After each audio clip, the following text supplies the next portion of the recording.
Pokuya 101 atrasi. C4C. Akwesi na ti say. Boko na say.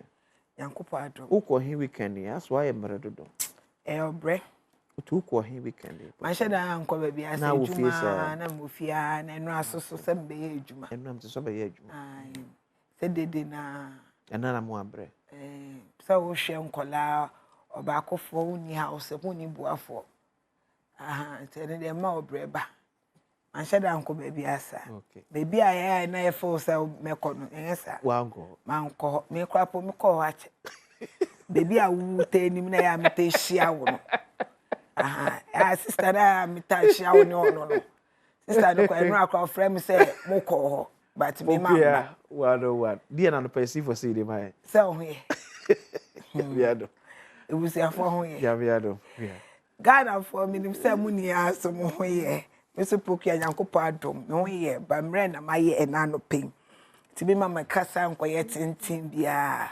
Kwesi fo say otimi ha adwe. Onhye de nyi ntia. And then me the live voton. I C4C liver specialist hospital ho and ebe so me mai. Me de be traw.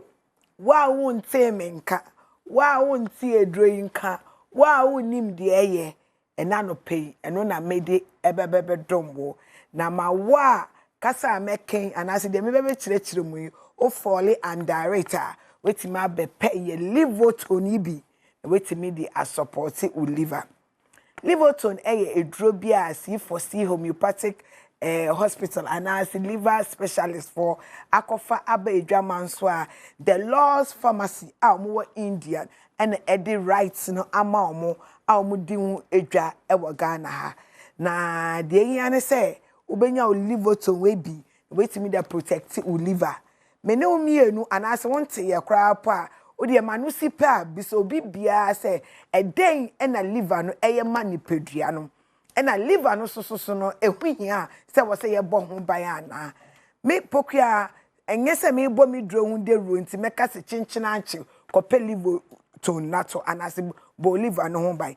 but say ubisa questions yi na e ma emuaya na wa bo modin afre numbers yi a me de bebetu dwe hye no so fa pen and paper me pese me free ha PRO mu be frefre me Pokuya number na boy no obi afresi e kire o nti bo modin na fa maye ansa na ma be kire mu eye 050 00 40 331 050 00 40 331 and I say 050 00 40 328 050 00 40 328 liver idea ebwa papa one of our internal organs and no ye the greatest and the largest organ ewe ye mu a ewe say ye bon ban liver ho touch ma anase wo liver ho touch ma uti ebetima ye oya o pancreas betima ye oya o pancreas ye organ eboa regulate u sugar eno na no so touch ma utimi nya diabetes anase sugar ti me bafem anase sugar ti me cholesterol o gallbladder o liver ho touch ma o gallbladder ebe infected o spleen anas uyem ana large or small intestine so unsuno nketwa ena unsuno nkese no so o liver ho touch ma etimi affect ne papa nti e wo se utimi bo o liver ho ban ye pa nkanka wakoma because o liver no eno no ade e ko omu bia no eyi bone no eyi papa no eyi bone no eyi papa no eyi bone na eye waste na sebio afa ye large intestines ni mu na ayede epie yeto na waste ni bia so eye nsuo so a efa ye small intestines ni mu na etima fa ya se na ye ne joso na epie na de enwunya se wo se etina ye mu no a distributor of various organs no it is a liver or how wo liver ho anas or how ba o liver ho ana ujeja ho ma or how ebeso o liver ho a 1 ubenya akoma yare 2 benya yefunu yare 3 u sugar en regulate ye 4 unsuno no so ho beto chima na say wo ankasa wo ni pedua na kasa ebeto ba ha nti mesro se e wo se wo bomodian se o liver no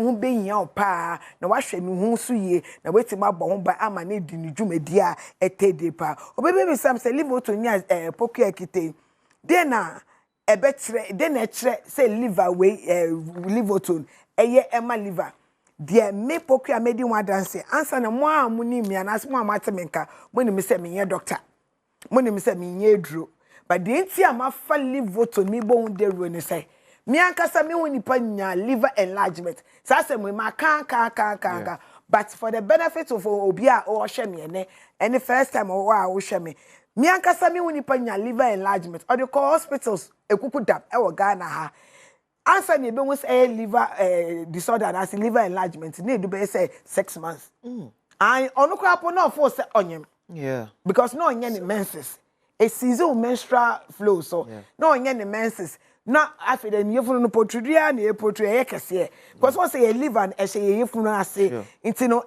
large no na yefunu so koso aha into until oye diagnosis ehun say e liver disorder no I ni liver na large no na e too late into e dey to antibiotics so say onu mundro na pain no any ya o na e ba fam endro no saso a na ma ne ho no so me sia no be ka ni problem kire me pona mfo so onyem after 10 months no wo ye na business asumesi aden no say o ma enye ni say you liver enlargement na menya e na me de no call C4C e ka minipa ne boy na kwasi obo kan kasa obo before beba C4C before beba C4C no aboka oba C4C so beba oka because one protect liver no and a liver no I enlarge shedodwa month dodwa make say edi 10 months dey more it's here the to tom panier so ye man diet plan and ye man liver to the support here but me say oboka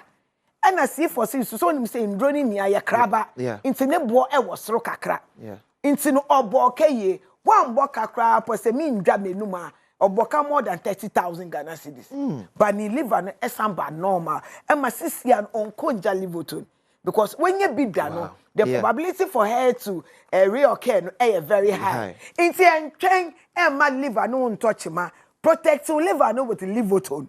Livotone say uti ya oya pa me mesro so be hospital akwa check up because it's yare ni bebre wa ha sebio enam liver no so sometimes when it timi ya oya me poku ya say me share special but me timi ya so de an me yibu wona me timi dwamu sa obahwe no me tam special ni share ya na ma ye okay nti entwem ma bibi nto ansa na wotutu anamo but mo de asa obeba ya so ye ho no akra ha ye wa denta SDA junction a ufi madina na okwa adenta usi we SDA junction a go twem akọ other side with the junction no so bisa akwala ya woni na de bia me kasa akwala ya woni na say enkwala krapo ni baby a C4C liver specialist hospital no bom and a taxi rank bi wo ho de obisa mo so C4C e be kiro ufi mountains dodo wa so ba usi we SDA junction a on seni fa so a na wanante kakra bi mo say C4C